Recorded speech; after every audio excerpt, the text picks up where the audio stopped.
Well, we need to play better. I mean, I hesitate to, try to get too granular on everything. I think I said, you want to get good shots. We've started games well. We've had good third quarters. I mean, it just is a question of us maintaining that consistency. And, Orlando came out in the beginning of the game and made everything. And then they cooled down and, we caught up and took the lead going into halftime and had a little bit of the same situation in the third quarter where, if they're making shots, it puts even more pressure on you to have really good possessions offensively. And the ones we did have that were good, the ball didn't go in. Welcome in, Hawks fans. Your boy Bryce Lewis back at it again for another Bleav in Hawks episode 30.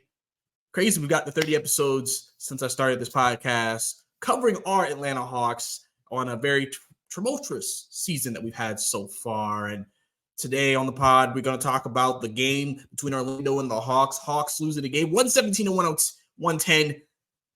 A game that was kind of another copy and paste, rinse and repeat kind of a game for the team. So we're going to break that down. Also, I've been seeing a lot of people's comments. I've been seeing a lot of on social. Quin Snyder is not a very liked man right now within the community. A lot of people are questioning Quin Snyder, questioning his system. People have commented on my videos talking about things Quin has been doing. I'm going to go into what I think right now with Quin Snyder, what's happening with the team, and then that will transition into the trade talk rumors that are also surrounding the team and moving forward. And then we'll just take a look at the week ahead for the Hawks coming up, as this is a very big week coming up, as apparently DeJounte Murray is now able to be traded, I Bleav, Tuesday. So,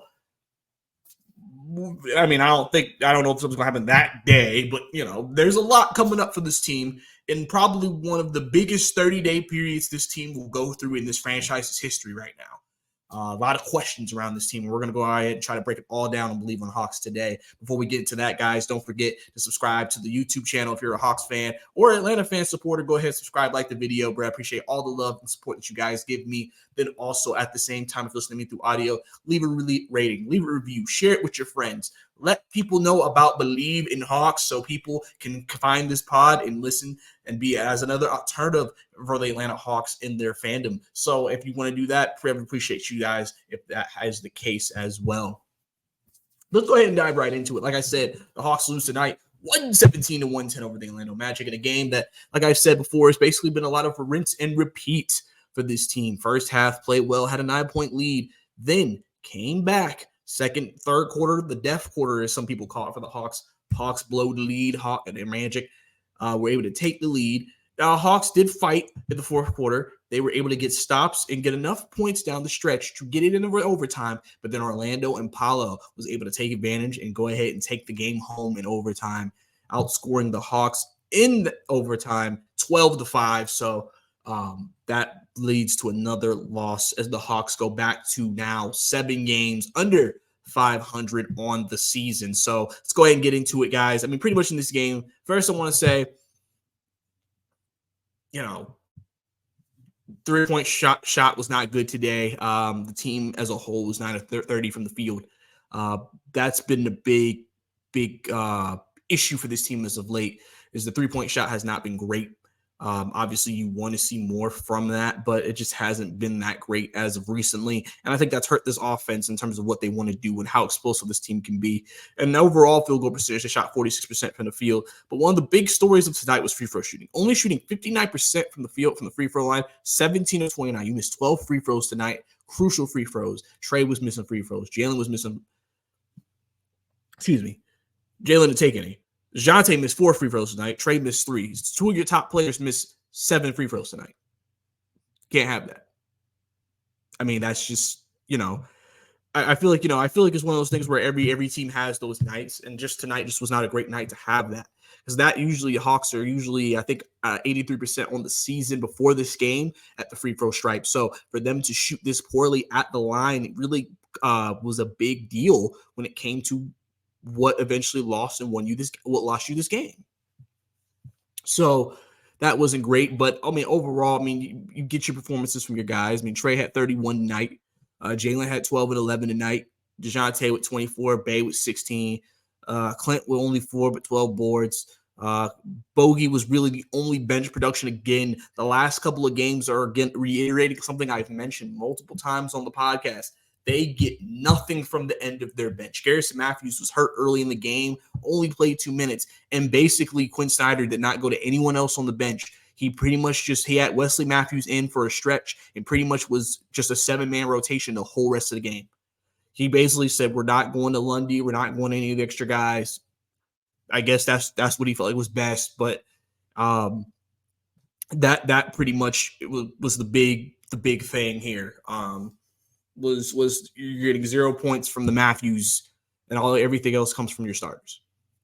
Bogey was the only starter who really had a good night offensively with 18. Kongwu only had 5 and 6 in the game. Now, luckily for Kongwu, when he was on the floor, they were plus 19. So, again, they played better when Kongwu and Bogey were on the floor. They were the ones with the pluses on the floor. Every starter was in negatives with plus minus. So, obviously, that's not ideal. But, that's what that's looking like right now for this team. And, for the most part, again, you had a third quarter where you only scored 18 in the third quarter. Again, that it's just the Hawks always have a quarter where they just can't do anything, or it's just hard for them. They'll play really, really good in a quarter. They'll start bad and come back, and then they'll just have that quarter where it just kind of what happened? Why is execution bad? Why is execution lacking? Why are they unable to get stops? Why are they unable to score the basket? Why are we just cold for an entire quarter? What happens? So all of that happened tonight against Orlando. And Orlando has been a team that's been surprising. I know a lot of some people still don't believe in Orlando Magic. Some people still don't believe in what they have is maintainable. Some people think they may be fool's gold, and then they'll trail off as the season goes on. One thing Orlando really commits to is defense, and then obviously Paolo and some of the young guys that they've drafted over the years stepping up, scoring some big baskets, which, Paolo is the best player on this team, and he did what he needed to do tonight to help them get the win over the Hawks. So, shout out to them for getting a good win. But for the Hawks and their sake, like I said, this game's been a bunch of rinse and repeat, man. It's been tough. Now, defensively tonight, if you exclude the overtime, you only let up 105 points. That's probably one of the better defensive efforts you probably had this season than as the Hawks to only do that, to only allow that. But again, the issue is that for a team that scores 122 points a game, you only score 105 yourself. So you weren't able to score offensively either. And it just wasn't enough. So that was tough overall. But now let me transition into Quin Snyder. Quin Snyder has been facing some heat from the fans. A lot of people have not been happy about his rotations. A lot of people have not been happy about some of the decisions he's made, some of the coaching decisions he's made. And obviously with the lack of being able to hold leads, the lack of these quarters of just sloppiness, it's hard to not reflect that on the head coach. It's hard not to say he is at fault for that because he's the guys getting these guys ready to play night in and night out. So, you feel like, okay, yeah, he has to face some of that blame. He has to face some of that criticism. So my opinion on Quin is this. I feel like Quin has came in here. And the thing is that this season, Quin Snyder was given the task of taking the talent from previous years, from last year's team, pretty much, and improving it. The perception was they could improve internally a lot. Like there was a lot of growth with a lot of the players that they could improve internally. Like Trey could get better, Jonte could get better, DeAndre can get better, Kongwu, all these guys could just improve their games under Quin and his system and his vision. And then that would create a better product on the floor. That hasn't happened. Somebody made this tweet, and I agree with this. Bogey, 6 man of the year running. Trey, he had one of the best months that any player has ever had in December. He was getting 30 and 10 every other game. DeJounte, as much as he's faced criticism for his defense, he's still giving you about 20 a game. DeAndre Hunter shooting 40% from 3. Clint still giving you double doubles. Obviously, he's not the 2021 Clint, but he's still giving you double doubles. Like, and I'm saying all these things, and it's just like, okay, Bogey, like I said, has been hot. Like, okay, so if this is happening, then team must be improving, right? Well, no. The issue last year with this team was defense. They couldn't stop nobody. The issue this year is still they can't stop nobody. that never improved. And if you think about it logically, oh, okay, we never really changed a lot of the people who were playing defense from last year's team. Then would it make sense that they would improve that much defensively? Because people, because the perception with Nate was, okay, they weren't bought in anymore to Nate. So that's why, when you're not bought in, especially defense being such an effort side of the ball, maybe that could have affected things. Well, it seemed like they were bought into Quin. And defense has still been a struggle. And yes, the defensive scheme that they're running was more aggressive at the beginning of the year. If you notice, the Falcons, I'm about to say Falcons. I don't want to talk about them. The Hawks have not been as aggressive in recent games with turnovers and creating steals because they're trying to stay more at home to help with the defense. Because I've said over the last couple of weeks, the defense to me has not been visually as bad as it was earlier in the season. I feel like the problem is that they have moments where they'll just allow the team to score 25 points in 3 minutes, and the whole rest of the game, it's like they're fine. It's just like their stretches of, like I said, just bad basketball. Even today, 105 points, but they have had some lack of discipline on the defensive end. Obviously, a big thing was what was trending on Twitter was the picture from the Indiana game when someone was driving on the Hawks and all 5 Hawks defenders were looking at the ball, not their man. So the Pacers are able to just cut left and right because they're not paying attention, and that creates easy baskets for them. Is that a scheme thing? Potentially. Is that just a lack of communication? Because you've heard Quin say it, you've heard other guys say it. Communication. You don't, and it feels like the Hawks don't communicate that much on the floor defensively. And so, is that a Quin thing? Is Quin not able to instill? Is it just the players are not defensive-minded players? I mean, players have to take some blame on that. Rotations. Listen, with the thing is with the rotations, my thing with that is if you think about it, the thing is that everybody's just kind of like play the young guys, play Seth, play Kobe, play them, just play AJ, just take your chances with them. I'd rather that than play Garrison Matthews and Wesley Matthews and Patty Mills, guys who you just know aren't going to contribute that much to you. Yeah, they're veterans, and yeah, they may make a smart play because they're veterans and da-da-da-da. But I'd rather take my chances with the young guys and growing and making mistakes, especially if this is the team we're going to be. If we're going to be a team that's not competing, why not give them a chance? Obviously, could rotations be better? Yes. There was a lineup that they did earlier this season. They've done it twice. I don't know if they've done it ever since. They probably haven't because two of the guys who were in that lineup have not been healthy at the same time for a couple of months. DeAndre Hunter and Jalen Johnson. And this is something that has gotten back into 2 games, and I don't know why he hasn't gone to it more, is the lineup where you either have Trey or DeJounte at the point guard position, then you have Bey at 2, Hunter at 3, Jalen at 4, Okongwu at 5. Because everybody can switch.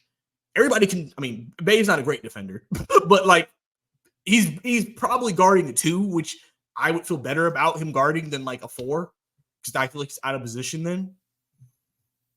And I felt like in the Hornets game, if you remember the first game of the season, they put that lineup on the floor. They got back into the game in the fourth quarter and took the lead. And then I can't remember the other game, but they only used it for like 2 minutes that game. And I've always said that's a good rotation. That's a good lineup. I don't wonder why he doesn't use that lineup. That's probably one of your best defensive lineups too. And you still have offense on the floor. So I felt like that was also one of your most balanced lineups as well. So that was something that I always felt like could have been better. Was some of those rotational decisions like that, are the Yaka Clint Capella front court. Why doesn't he use that more? You're a smaller team. If you're playing bigger teams, maybe you should use that lineup more to go against those bigger lineups. Quin could definitely have chose better lineups for those situations. And yes, he could have probably played the young players more. Now, I will have to give him credit. He has kind of gave everybody a shot to play. It's like he wasn't like Nate, where Nate McMillan would just kind of just stick and live and die by it. I remember when we had COVID and he still was barely playing the young guys. He just was like, I'm just going to shorten the rotation. Quin has at least showed the ability to say, I'm willing to give you a chance to give me some run. But the issue is that those guys don't get enough run to really make an impact on the game. So I feel like that's why you haven't seen that impact that maybe we're seeing. Kobe's killing it in College Park. But, again, with the guard position the way it is, where is he going to fit in that? Who is he going to cut? Whose minutes is he going to cut to get him in the game? And I think that's the thing.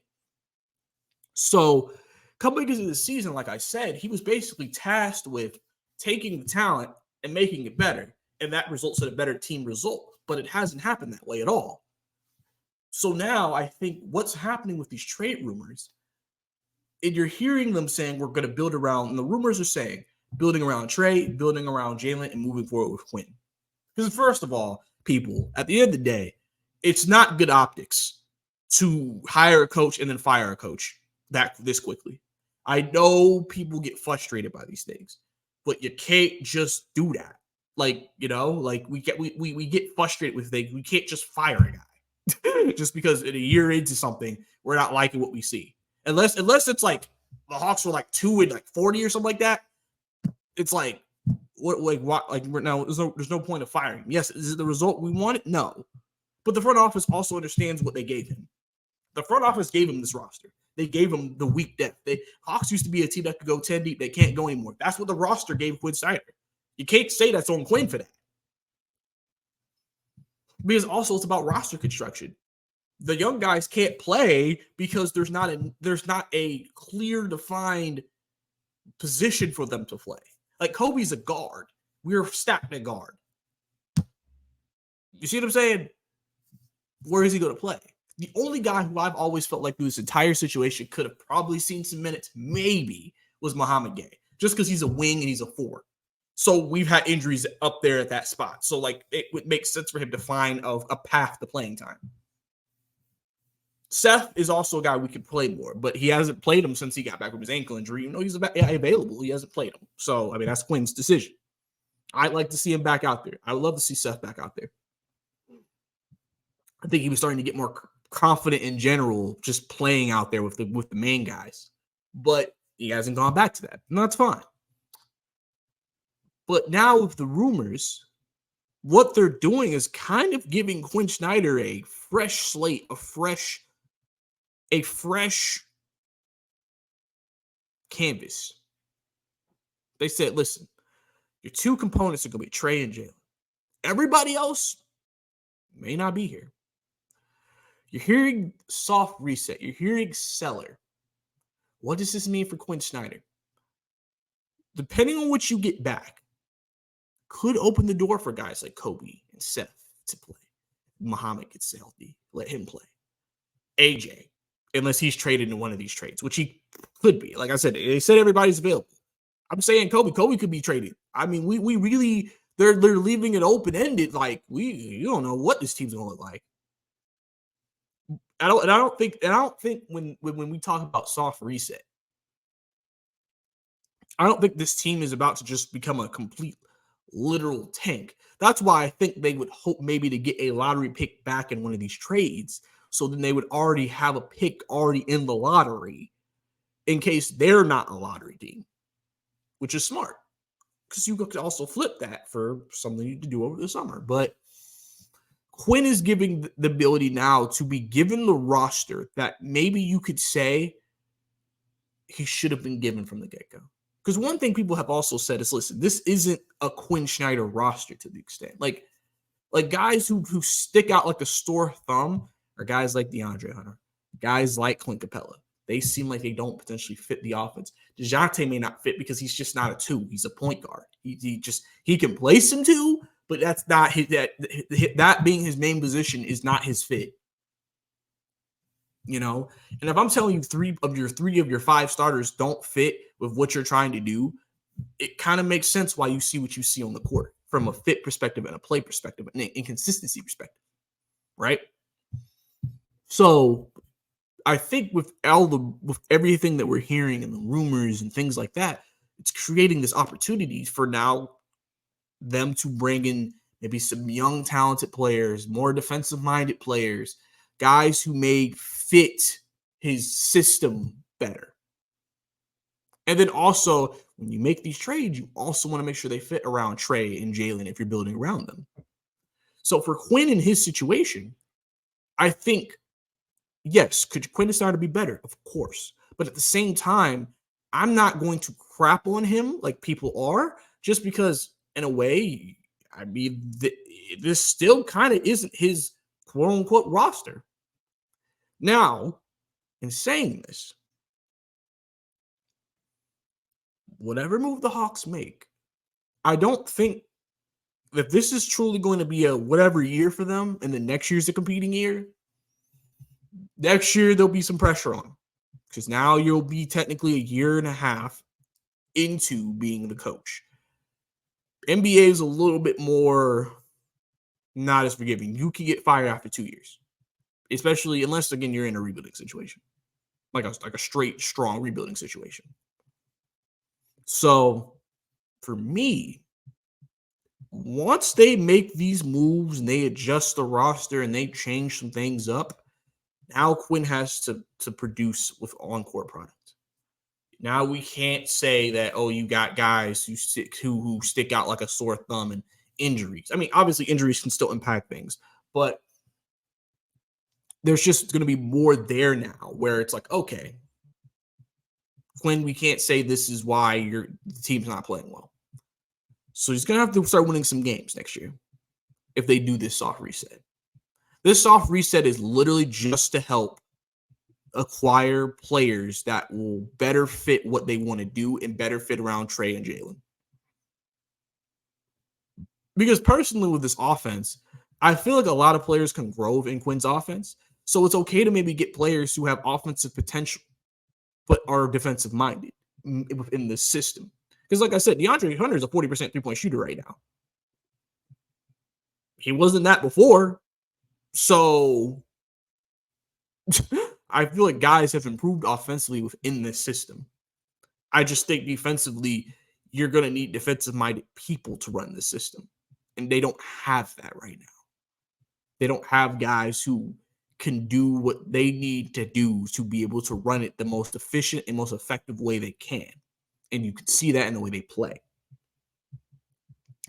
So I'm still going to leave the jury out on Quin Snyder. I still like him as a coach. I don't have an issue with him. He has been given what he's been given. I know there are decisions that he could make that could be better, and I'm not going to not say that he couldn't. I've named 2 lineups or 2 examples of things that he could have probably done more.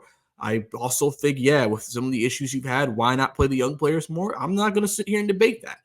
I'm just saying that listen, this may be a thing where just a lot of these core guys have just been together too long and it's just not working. They've reached their peak a couple of years ago. It's time to switch up the blood and switch it up and see what it looks like building around Trey and Jalen, elite guard and elite wing. Boom. And see what that looks like and see what you put around them and see if that creates a better product on the court and where that can take the franchise. So that's just how I feel about it. Now, talking about trade rumors, and I've already kind of mentioned it during that part of it. The Hawks obviously are in a spot where they have a lot of moves that can be made. Now, DeJounte's been the big talk. Knicks, Lakers, you've heard.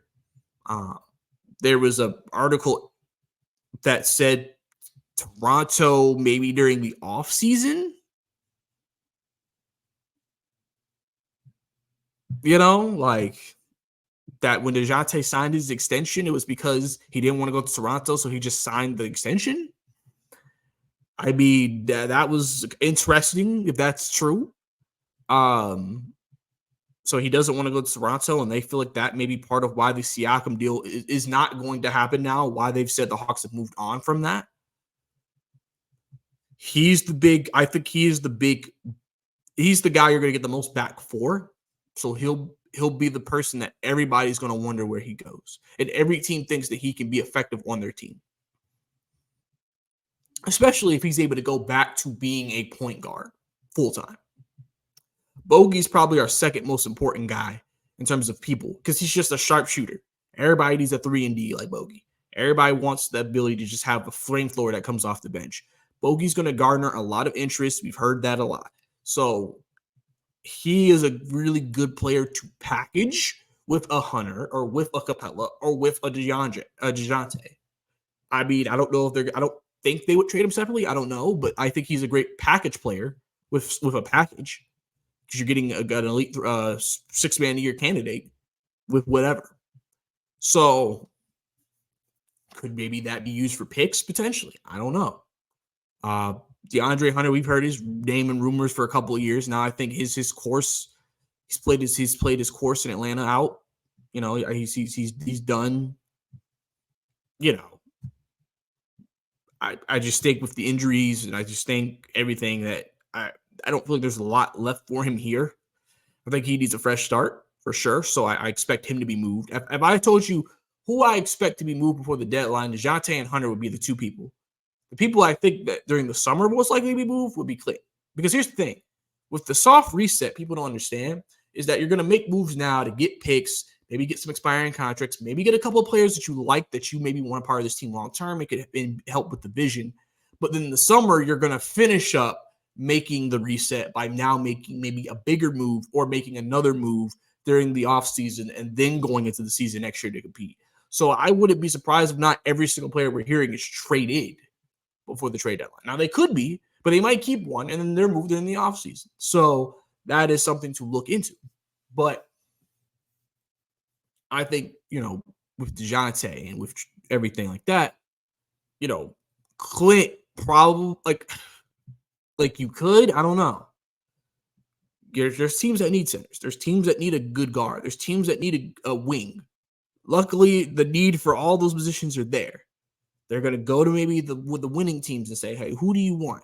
Do you use one of these guys to say, let's use him to try to get more picks back in return? You're probably not going to get what you got back for DeJounte, but can you get a couple of firsts? That would be big. Get you some stockpiling of draft picks. So again, if you get to the offseason, you do want to make a move, you can. Right? So, you know, the trade deadline will be a very interesting time for the Hawks.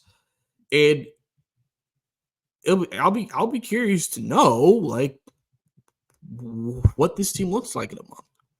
I think some people are excited about the reality of, like, this team's going to change. I mean, looking ahead, I mean, you play Philly Wednesday. I mean, you lose that game, you're 14-22. Then you play the team that just blew you out by 34 in Indiana again on Friday.